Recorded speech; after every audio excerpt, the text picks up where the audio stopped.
My friends, I have researched the globalist takeover program for more than 17 years, and this world is a very complex place, and that gives evil a lot of places to hide. But bottom line, we have a lot of collectivists who actually serve multinational corporations who are crony capitalists. They use government to shut down their competition and take over societies. Communist China and many other authoritarian nations have signed on to the UN Agendas 21 that was put into global law and ratified back in 1992. We are now under this. It means high taxes are on your business, your farm, but the insiders who have been selected, well, they're exempt. And this is happening all over the U.S., but also all over the world. I live right here in Austin, Texas, and I have just seen hellish activity where UN-sponsored groups have taken tens of thousands of acres of people's property without even paying them in some cases, and then turned around and built on it a few years later. I mean, this is just mafia saying, hey, we're taking over for the earth. They're shutting down our last Austin power plant. They've already doubled our prices the last few years, saying it's for the earth, but it's really for General Electric and others that are set to make even bigger profits by shutting down their competition. We are being financially conquered. We're going back into serfdom and slavery. And this is the first of many reports we're going to go out and research and present to you here, because all around Austin now and all over the state and all over the country, they're coming in and financing people to run for mayor and city council. They're coming in with federal and international and Rockefeller money, throwing money around and promising a bunch of stuff and taking over the towns, and then jacking up taxes to shut everybody down but themselves. It's amazing. You can't even build a house in Austin unless you're part of the insiders and basically make payoffs. This is so scary to see this happening. Now, we're about to premiere a report that's taken almost 3 weeks to put together by Melissa Melton and Aaron Dykes that they just finished minutes before airtime. Aaron Dykes and Melissa Melton. Aaron, you've got a lot of the research here in front of you. We'll do future reports on this, but we're behind the 8 ball here on time. From your research, I mean, I told you this was a UN takeover, but as usual, you went out and researched it and found, oh my God, you've been very angry about this. You don't usually have a temper. What did you discover, Aaron? Well, I already knew it was Agenda 21 and that all these terms matched up with sustainable development, but I went and checked again anyway because they all denied it at this meeting that it had anything to do with the United Nations. But at 2 different meetings. Yeah, 2 different meetings that had anything to do with Agenda 21, even though it's patently Agenda 21, which was always meant to be implemented locally through the NGOs, and that's what's happening here. But it's the same people from Central Texas who tried to push toll roads on us and all the other garbage with light rail and trying to put us in these compact grids. Seizing already built roads and making you pay for them when it's far and run. Tell them how many Rockefeller foundations were involved. Endless. I've got a list here just of, well, just a few of the environmental related entities that Rockefeller owns or contributes to. Everything from Urban Land Institute, Sierra Club, Open Space Institute. You get the idea. It's about. And again, the key is they get these laws passed locally by their operatives who they. I saw an article where they've bought over 200 Texas newspapers just to get the toll roads in. They actually are buying the towns so that no one can resist them, because all the money and control is in taxing you to drive down the road or live or have a well. It's all one central smart growth plan that they wrote at least a decade ago, and they're still implementing it, even when the people said no, shouted them down at protests and public meetings. They're still Texas polls are 99% against this. They're just doing it anyway, and they're at these meetings. And what you found, Melissa, tell folks about the Delphi technique, because you show the video. They said just by coming to these meetings at the cities, you acquiesce to what they're doing. Oh, yeah. They said there was a bullet point on one of the PowerPoints right at the very beginning that said just by participating that you agree with everything that happens at the meeting. And basically all of the questions were leading. Everything was leading, and all the answers were preset. So no matter what you chose, you were choosing Agenda 21. What did you make of the fact, Melissa, that, well, I mean, just repeat everything I've heard in the office and all the documents, that they're going, we don't know what that is. Police. Oh, man, some of the footage we shot, it was just amazing how fake they seemed when they were saying this. It just, you know, it was very obvious that they knew what was going on, and they're like, Agenda 21, 21, what does that number mean? Like, they were just acting totally confused. Meanwhile, you found the handbooks where they tell you how to deal with the public. Literal handbooks written by the NGO that works directly with the United Nations called Local Agenda 21. And it's the same. They call their workshops visioning seminars, community forums. It's literally in there page after page. And how to deal with us. Yeah. You were showing me all these, Aaron, because you dig into this stuff. Aaron's an incredible researcher. There's a few of them. The real bombshell one's only online. And then you went and interviewed the UT professor that calls his class. Tell folks. Yeah, I actually went and interviewed a professor who calls his class Agenda 21, and he says it's about collectivism. And he says it's about all of us need to learn how to live better with the environment. We need to be more ecologically friendly. But really... But that means giving society over to them. Basically, yes. You never hear them talk about GMOs, though. No. It's all, your carbon's bad, pay Al Gore money. Yeah, and we were told that, oh, this came out of the local communities, little towns with 10,000 people, that the mayor stayed up late at night to write these plans, even though they're directly out of the United Nations. And it's in every city in the country, in every town, and we've got them on tape going, no, we just thought this up. And then you go find out they're all working for the NGOs. And they say it has nothing to do with the national agenda. Clinton set up the Council for Sustainable Development. Obama set up his own Partnership for Sustainable Communities. Notice the name of this book, same exact plan.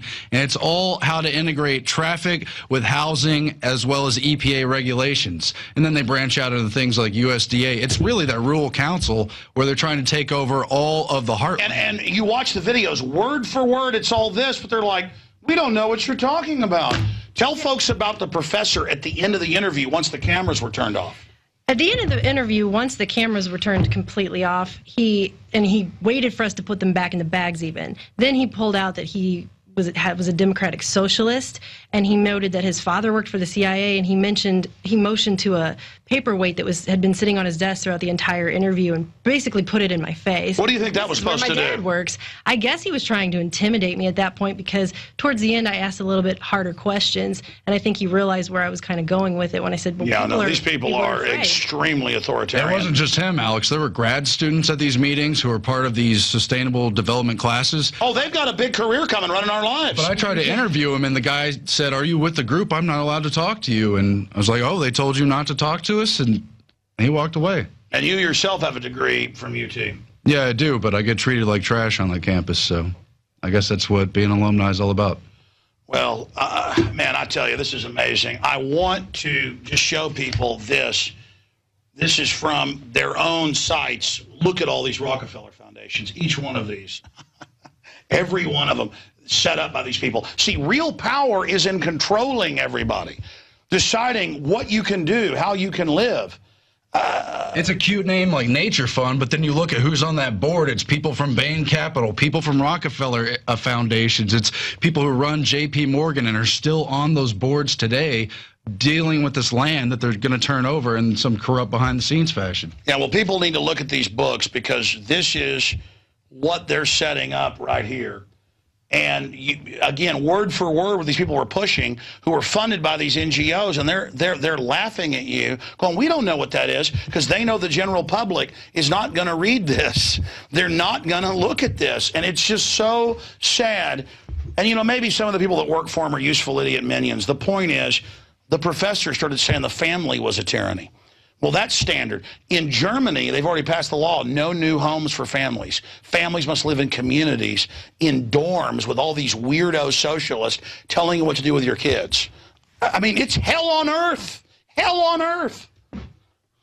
Yeah, he pretty much said the nuclear family has its own brand of tyranny, and then he explained to me exactly how that was. And that driving in cars was a tyranny. Yeah. It makes mothers subordinate to have to take their children to live. As if dad and mom don't both. I mean, it is amazing. Yeah. Well, we know how the globalists treat women. We've only got about 1 minute left here before we go to this piece. I guess we call it Texas taken over by the UN, or the UN conquers Texas. But again, this is everywhere. This is all over the country. 60 seconds, Aaron. I've got the map from HUD. It's mapped out almost every region in the U.S. It matches this congressional map. Oh, half the country off limits. You bet it does. But just in Texas, they've got the Houston greater area. They've got the Dallas-Fort Worth area and Austin in a big triangle. It's all going to be gridded out. Almost nothing will be left free. That's coming up in this report, Melissa. I just feel very sad for the people that go to these meetings. They think they're doing something really good, and they go in there and then they're told, this is your vision for your community. But it's not. It's not their vision. They had nothing to do with it. It's being imposed upon them. Great job, guys. And we're going to continue to go to these meetings and cover it. We're going to continue to document this. And folks, all over the country, all over the world, it's the exact same thing. This is happening in your town right now. And you walk in, they go, by coming to this meeting, you agree to whatever we do. And you don't even get to speak in the meeting. You have a sticky note that you go and you put on the thing. And that's how the UN model works with NGOs. They have financed NGOs that let the public speak in fake town halls, but you don't vote. They have these regional governments funded by the feds, the globalists, and others who come in and then totally take over your society. Comments on that? I mean, that's exactly what we saw in this. I mean, the people came, they thought they were going to get a grocery store in Hutto, for example. And then when I went and asked the lady who was running it later, 94% of people here think they're going to get a grocery store. Are you going to add that into the plan? And she said, well, this is just for planning. We can't just make a grocery store. No, all they do is they get you to sign on to controlling the land. And then Michelle Obama says, we'll end the food deserts. The feds are going to decide what happens in your town. It's all going to be insiders. I was talking to a fellow who helped at-risk youth. In fact, he trained over 100,000 people total over a decade in these classes.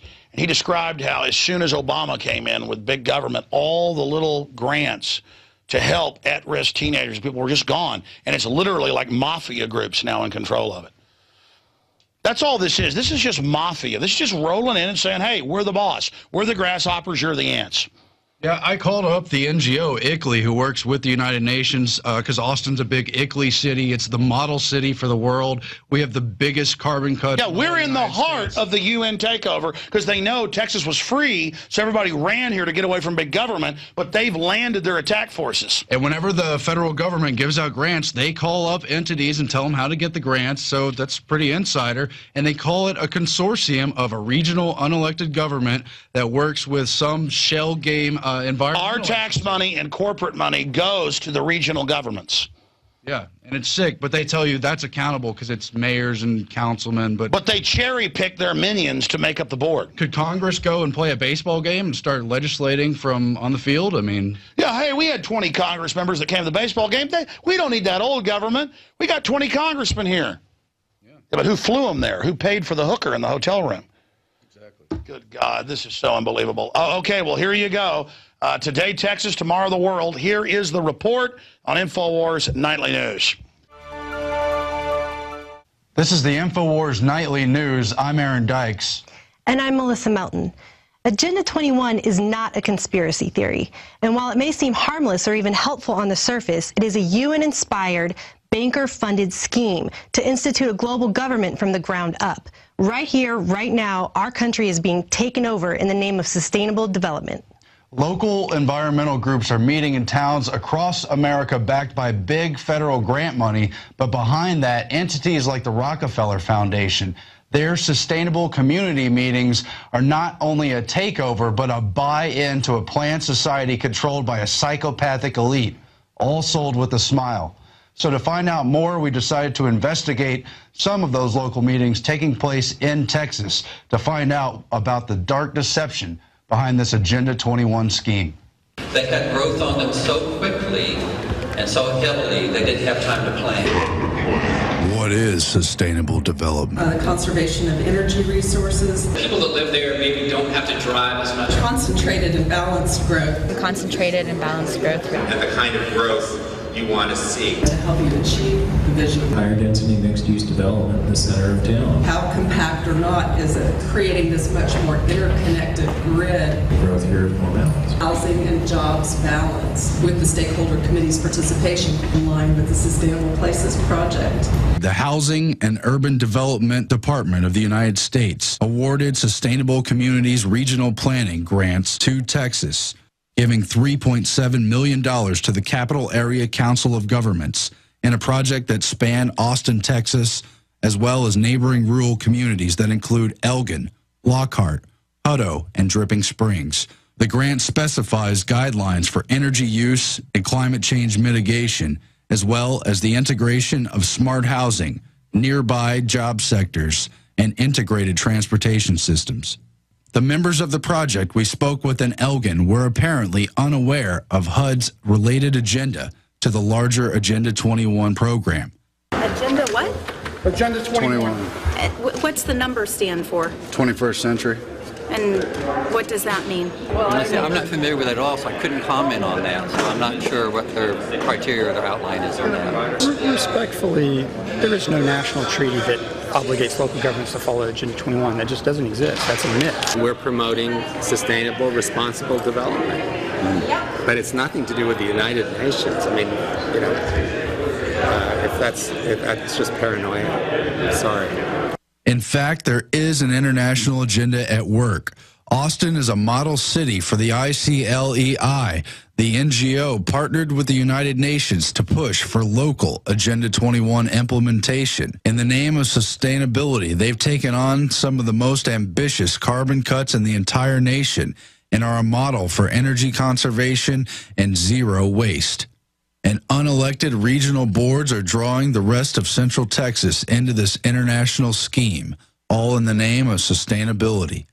Among other groups, Smart Growth America and the ICLEI Local Governments for Sustainability USA group specifically congratulated the cities and towns receiving these HUD grants for sustainable communities and regional planning. So it is absurd to claim that there is no international agenda interacting with these local communities as they attempt to implement sustainable development goals. Well, I know a lot about Agenda 21, and I don't have any concerns because I don't think this project is driven by the international community or even by the national community. I think it's driven by Elgin, Texas. Except it's been implemented nationally under treaty, and these grants are coming from the federal level. I think it's really dishonest not to admit there's an Agenda 21 motive. Sustainability is just about letting local communities decide for themselves. We had heard so much about what Agenda 21 wasn't, we decided to interview a professor that teaches it. This is Dean Almy, an associate professor and director of graduate programs in urban design and landscape architecture at the University of Texas. Now in Texas, Texas Triangle is one of the 10 identified megaregions of the United States. And the projections, which were pretty much just confirmed by the recent census data that was released, are that populations in the Texas Triangle will double in the next 20 to 30 years. And one of the big problems, of course, is that it starts to create new towns, new communities, but are they really communities? Are they really towns when they're all sort of evolving in a really short time? He teaches Agenda 21 courses at the university. So the course I teach, which I call Agenda 21, really deals with the question of sustainable urbanism. How do we begin to sort of build the city more sustainably moving forward? What is Agenda 21, kind of a brief overview, and why you feel that it's an important plan? Well, it was a resolution of the United Nations where a number of countries got together, ostensibly in Rio, also called the Rio Declaration, to begin to look at the way in which humans were occupying the world, the state of the world, the state of civilization in the world, how we were using resources, whether the consumption of resources and global development was being achieved ecologically and equitably. And when recently asked about the UN's plan by a San Antonio-based news station, he was quoted as saying, "It's changing the status quo of how we operate as a country that is developing, and so it's threatening to some people. Urban design by its nature is about the collective good and isn't necessarily about the freedom of any one person to do whatever the hell they want." So I was going to ask you if you wanted to talk about that quote a little bit.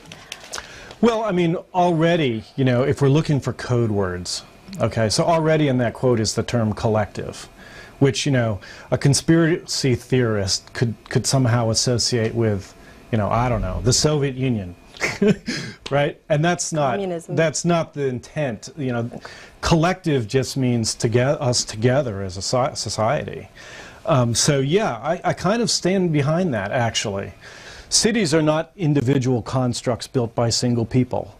Cities are collective constructs where we all live together, and we have to balance the needs of individuals and the needs of collective society. And cities, by their very nature, would be very difficult to construct and manage and develop if they were all sort of politically anarchic. Agenda 21 Sustainable Development Visioning meetings rely on the Delphi technique, a manipulation tactic wherein a facilitator ensures a public forum goes as planned with the predetermined outcome already decided upon by those who ultimately called the meeting. The Delphi technique was created by the Rand Corporation in the 1950s for the U.S. Department of Defense to use as a psychological weapon during the Cold War. While community feedback is encouraged, the final outcome is driven by leading questions and preset answers. These same exact strategies were outlined in detail in the local Agenda 21 handbook. We saw this at both sustainable development meetings we attended. No matter what answer a community member chose, it all fed into the Agenda 21 plan already underway. The project planners admitted they weren't working with a blank slate, but were instead following a plan already mapped out by so-called stakeholders. What we want to be really clear about is that we're not starting from sort of an empty slate. Your community has done a lot of work in setting in place lots of plans and policies like the comprehensive plan. We're planners. We've been involved in projects mostly in central Austin and around that area. We worked on the Miller redevelopment for many years, and we're still working on it. The downtown Austin plan. We're working on several master plan communities around the region. A lot of our focus on urban infill and redevelopment. And have you ever heard of Agenda 21? Yes, but just recently. Is this a part of that plan? No. Is it affiliated in any way? No. The reason I ask is because you use a lot of the same terminology, visioning workshops and sustainable development, and a lot of that falls under that plan, and I just didn't know. Well, that is very traditional planning talk from the last probably 30 years. So we always talk about, having a vision. What is the general big picture vision? But there's a larger agenda going on. I mean, this is a regional development. It didn't start here in Elgin. These proposals didn't originate here in Elgin. They're being done in other cities.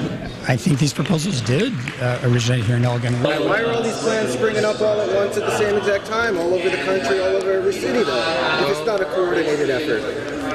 Well, I don't want to be contentious with you. I would just say that I think that's a myth. They're not springing up all over the country. In this whole region, there's 4 cities looking at it.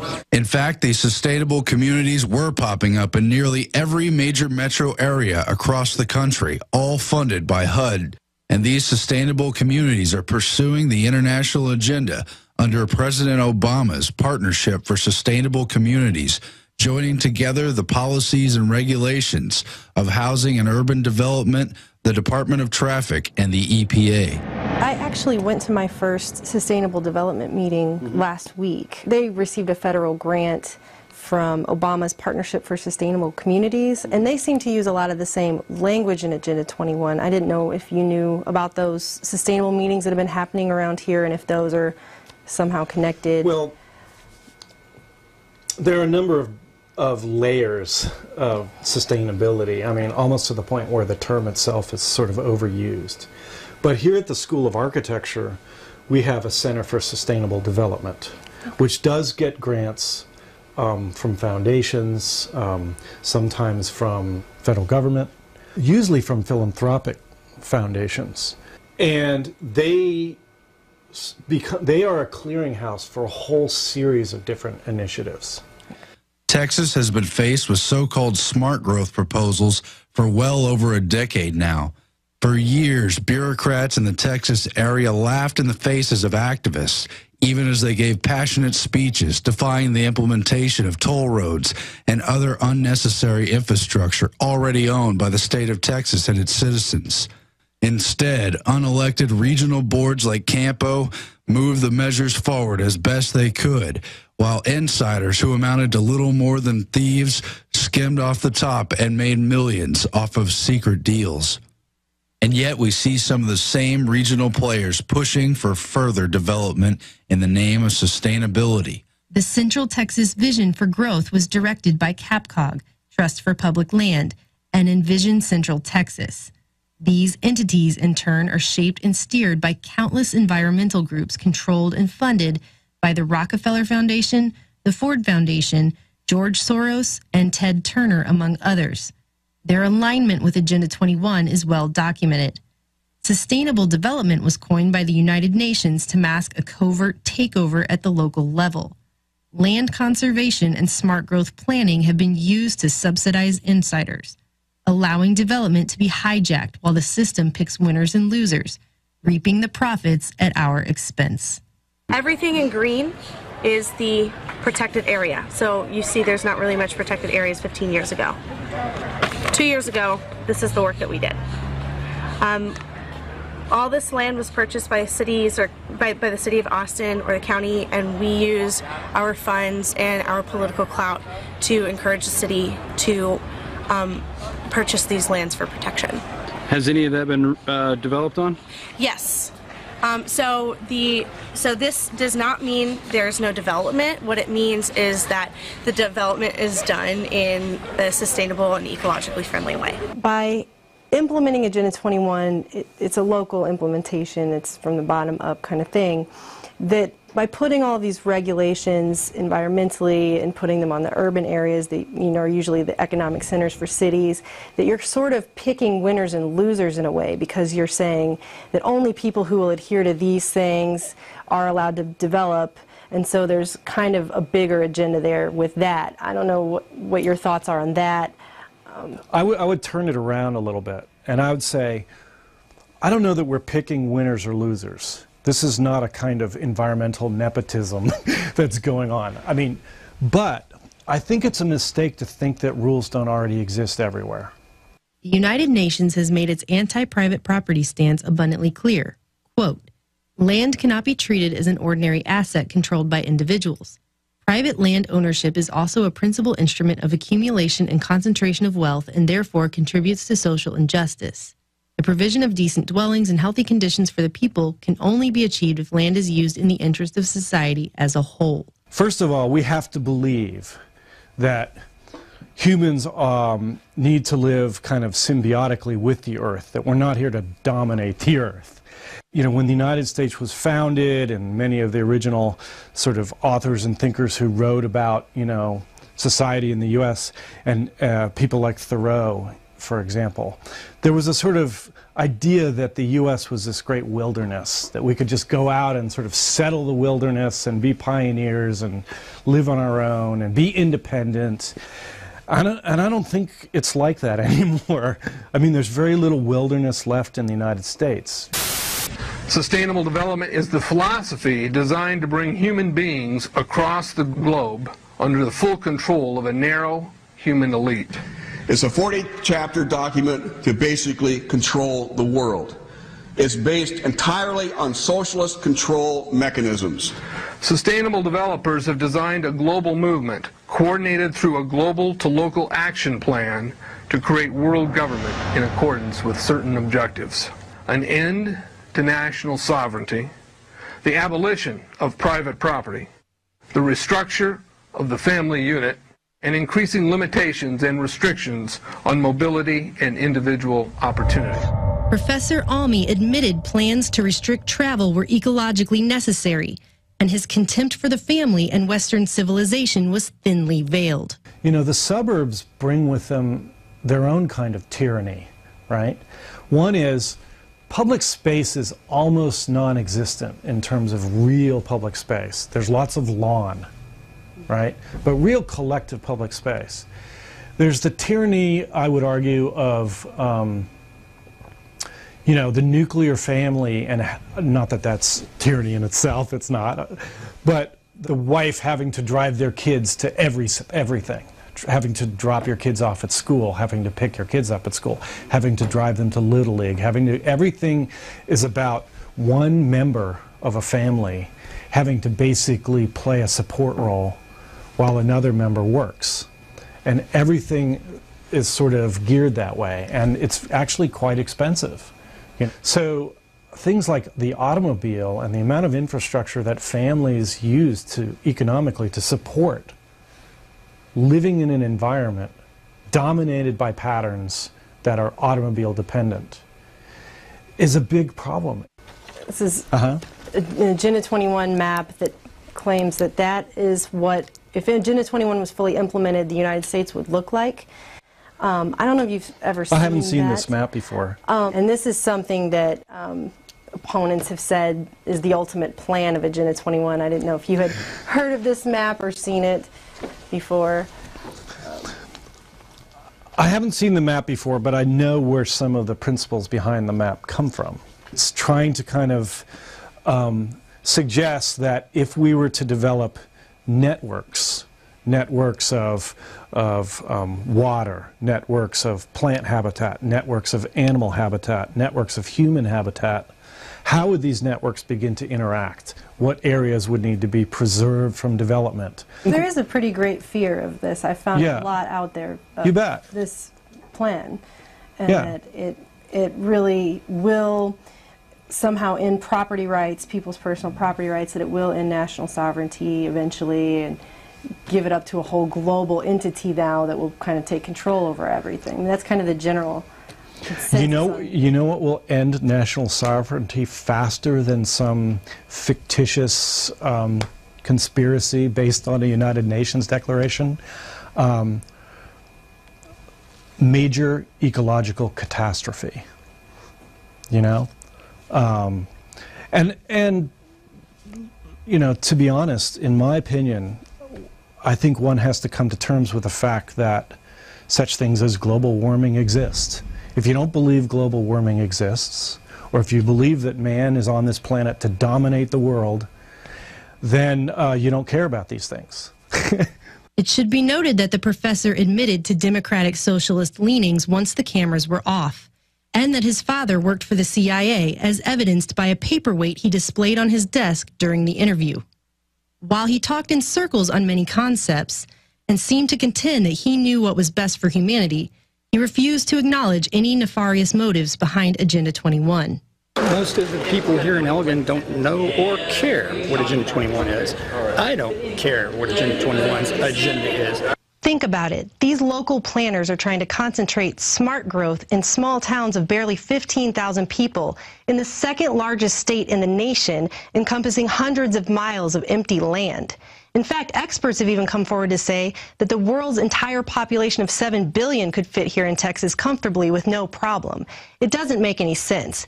But make no mistake, what does make sense is that these local sustainable development meetings are nothing more than a green mask trying to hide a global takeover in plain sight.